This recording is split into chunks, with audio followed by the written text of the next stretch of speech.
Welcome to Not Milk Never Milk. Subscribe if you're lactose intolerant. In this video, I will show how to remove a Ford Ranger tailgate. First, gather your tools. You'll need a flathead screwdriver and possibly a small pry tool.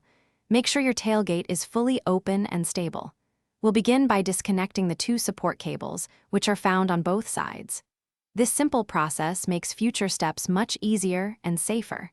Let's get started with the first cable. Now, let's disconnect those components.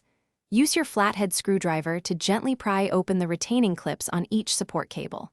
Once the clips are open, carefully slide the cables off their pins.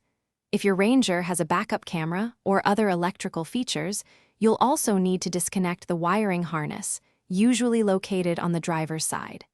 This often involves pressing a tab and pulling the connector apart. With everything disconnected, it's time to lift the tailgate. First, slightly lift the tailgate to relieve pressure on the hinges. Then, carefully slide the passenger side hinge pin out of its receiver. Once that side is free, angle the tailgate to about a 45-degree position. This allows you to easily lift the driver's side hinge out of its mounting point. The tailgate should now be completely free. Reinstalling your tailgate is just as straightforward.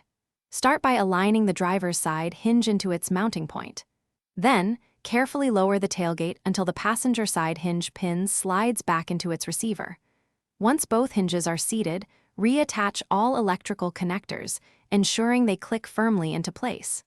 Finally, reconnect both support cables, making sure their retaining clips are securely closed. Thanks for watching. If this was helpful, leave a like and consider subscribing. See you next time.